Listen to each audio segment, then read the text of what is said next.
छत्रपती संभाजीनगरमधील फ्लॅटचं काम पाहून झाल्यानंतर आम्ही युनिव्हर्सिटीमधील बौद्ध लेण्या पाहायचा निर्णय घेतला आणि या विद्यापीठ गेटमधून आतमध्ये प्रवेश केला. इथे विश्वरत्न डॉक्टर बाबासाहेब आंबेडकरांच्या पुतळ्यांना अभिवादन करून पुढे गेलो. हा निसर्ग, हिरवीगार झाडी. खरं तर विद्यापीठात असताना कितीदा तरी पायी प्रवास केलेला आहे, परंतु आज लेण्यावर जाऊन पोहोचलो. सुंदर वातावरण आणि इथे प्रचंड ऊन जाणवत होतं वरी जायला. तुम्हाला यायचं का नाही? बोलणार नाही नव्हता. चला ना ताई भाऊजी, चला ना. हो कुठे लहान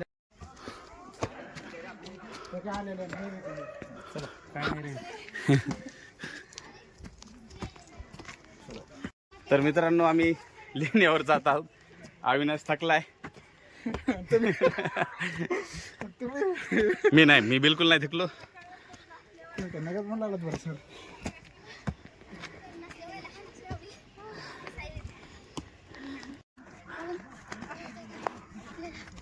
सुंदरचं असं शहर छत्रपती संभाजीनगर, जुन्या पूर्वाश्रमीचा औरंगाबाद. यावरून तुम्हाला सर्व शहर दिसतं. पाठीमागे हे पाठीमागे शहर सुंदर, खूप सुंदर शहर आहे. खरं तर पावसाळा तोंडाला जर आलो असतं पावसाळ्यात, या लेण्या सगळ्या तुम्हाला हिरव्यागार दिसले असते. एवढ्या पायऱ्या चढून दम लागलाय. मी तर बसलो इथं, आता वरी जाणार नाही. माझं जेवण झालंय भरपूर. जस्ट तुम्ही पाहिलं असेल हॉटेल सागर है ना, ग्रेट सागर दरबार. कचकडावून जेवण केलेलं आहे. त्यामुळे आता माझी काही इच्छा वरी जायची. भाऊजी गेले, अविनाश पण गेला, ताई, मी, कबीर हाय कर. हाय, चलो बाय. हाय करा. हाय. कबीर आहे माझ्यासोबत. पक्षी म्हणजे श्रावस्ती बसली. श्रावस्ती हाय. आणि भाऊजी वरी पोचले सगळ्यात नंबर 1ला. नंबर 2ला अविनाश. ताई सगळ्यात खाली आणि हा मी. चलो.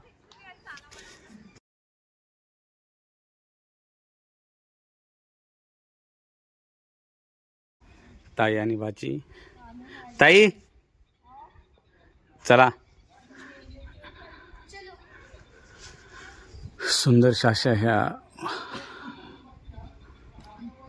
लेण्या आपल्याला या ठिकाणी दगडामध्ये कोरलेल्या आहेत. अत्यंत सुबक अशा या सगळ्या लेण्या आहेत. खरंच अद्भुत शिल्पकला प्राचीन काळी होती, ज्याचं उत्तम उदाहरण हे दगडात कोरलेले शिल्प आहेत. ही बघा ना, दगड कसा झुकला आहे माझ्या अंगावर, पूर्ण झुकलेला आहे. आणि हा झुकावातून ह्या लेण्या झालेल्या आहेत.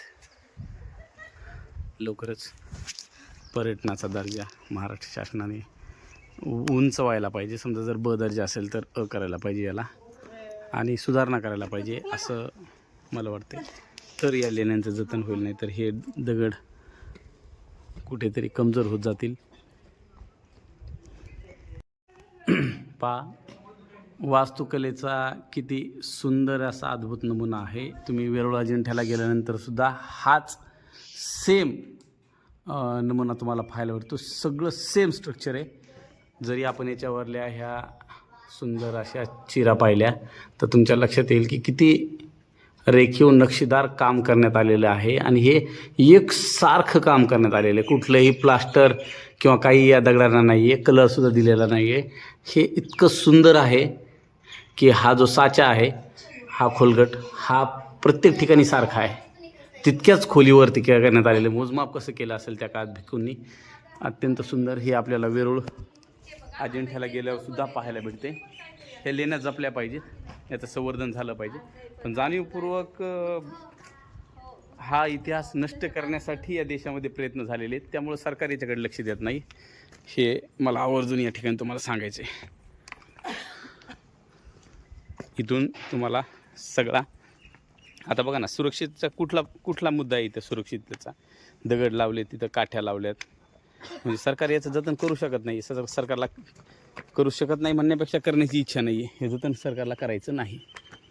तर अशा पद्धतीचं सगळं इथून सुंदरसं असं हे आजचं छत्रपती संभाजीनगर पूर्वाश्रमीचं औरंगाबाद शहर तुम्हाला पाहायला भेटेल. मित्रांनो, ही गुफा क्रमांक 3. ये महायान गुफा प्रथम समूह में सबसे बड़ा विहार है, जो लगभग 5वीं शताब्दी का है.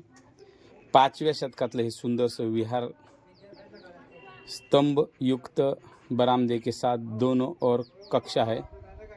एक तराशे हुए प्रार्थना हॉल के साथ 2 कोठरियाँ है. प्रत्येक और एक स्तंभ युक्त सभा मंडप है. पीछे गर्भगृह के सम्मुख एक स्तंभ युक्त अर्धो मंडप है. गर्भगृह के अंदर की ओर भव्य अलंकार है, जिसमें धम्मचक्र प्रवर्तन मुद्रा में बुद्ध बैठे हैं. नमस्कार मुद्रा में घुटनों के बल वंदन करते हुए भक्तों का समूह है.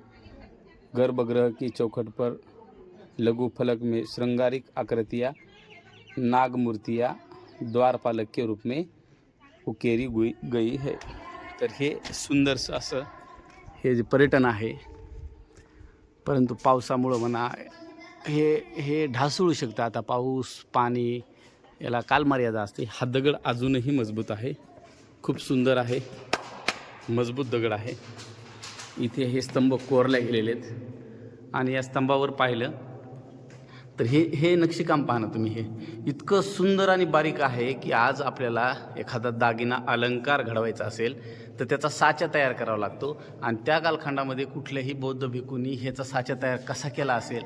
आता याला जर पाहिलं तुम्ही तर हे इथे छोटे छोटे माझ्या बोटाच्या आकाराचे गोल गोल गोल गोल हे असे हे हारसारखे स्ट्रक्चर आहे.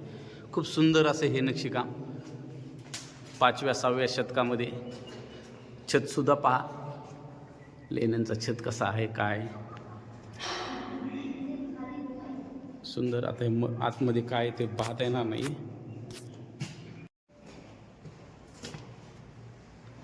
सध्या तरी काही नाही, परंतु ही खोली असली पाहिजे त्या कालखंडामध्ये, ज्या खोलीमध्ये भिक्खूगण ते निवास करत असतील. ज्यावेळेला वर्षवासाचा कार्यक्रम व्हायचा, म्हणजे श्रावण महिन्यामध्ये पावसाळ्यामध्ये वर्षवासाचा कार्यक्रम व्हायचा, त्या कार्यक्रमामध्ये हे सगळे भिक्खूगण याचा आश्रय घेत. अत्यंत थंड आहे. विशेष म्हणजे इतक्या गरमीतून आम्ही आलो आणि परंतु अत्यंत थंड आहे. इतकी थंड वाटेल की मला एसीची फिलिंग गेली. म्हणजे माझं पूर्ण शर्ट भिजलेलं आहे, कारण आम्ही वरतून खालून वरी आलो त्यावेळेला ऊन होतं. 3:30 वाजता वरी आलो, परंतु इथे इतकं खास असं वाटायला पूर्णपणे. आतमध्ये तथागत बुद्धांची आसनस्थ मुद्रा असलेली एक मूर्ती आहे, परंतु उजव्या गालाचा भाग हा कशाने तरी फोडलेला आहे. हात जो आहे तो सुद्धा कशाने तरी फोडलेला आहे. पायाला सुद्धा दगडानं फोडून इजा करण्यात आलेली आहे. म्हणजे विकृती या देशामध्ये क्रांती आणि प्रतिक्रांतीमध्ये विश्वरत्न डॉक्टर बाबासाहेब आंबेडकरांनी लिहिलेच आहे की ह्या विकृती कशा होत्या आणि त्या विकृतींनी बुद्ध धर्माचा ऱ्हास व्हावा, बुद्ध धर्म नष्ट व्हावा यासाठी कसे प्रयत्न केले हे त्याच्यामध्ये सविस्तर लिहिलेलं आहे. आर्य आणि अनार्याचा संघर्ष. तर हे खांब आहेत, खूप सुंदर सभामंडप आहे हा खरं तर. आणि असं किंवा सभामंडपामध्ये तथागत गौतम बुद्धांची एक ध्यानस्थ बसलेली मुद्रा आहे. आणि या सभामंडपामध्ये कदाचित भिक्खूगण इथे बसत असतील असा माझा अंदाज आहे वर्षवासाच्या कार्यक्रमासाठी, किंवा मग हा पावसाळ्यातला जो कालखंड आहे तो ते इथं घालत असतील. इतकं कोरीव काम मला असं नवल वाटतं ह्या गोष्टीचं की आर्किटेक्चर कसं असेल सुंदर, की हे कोरीव काम या ठिकाणी करण्यात आलेलं आहे. हे छत आहे, सगळा दगड थोडा थोडा फोडून हे छत तयार केलेलं आहे. आज आपलं छत टाकताना कोसळायला लागले. आज मोठमोठे पूल उद्घाटनाच्या पूर्वी कोसळायला लागलेत, परंतु असं असतानाही हे इतकं सुंदर कोरीव काम असलेलं नक्षीकाम आपल्याला या ठिकाणी पाहायला मिळते. या ठिकाणी भाऊजी पण आलेत.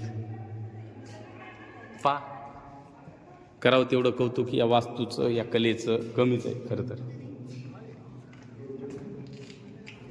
बुद्धाच्या जीवनातली काही घटना या ठिकाणी आवर्जून सांगितलेल्या आहेत. जसं बुद्ध घोड्यावरून गेले ही घटना असेल, किंवा मग ते या ठिकाणी माता यशोधरेसोबत बसलेले आहेत. अशा अशा अलग अलग मुद्रा आहेत, ते तुम्हाला पाहायला भेटतील.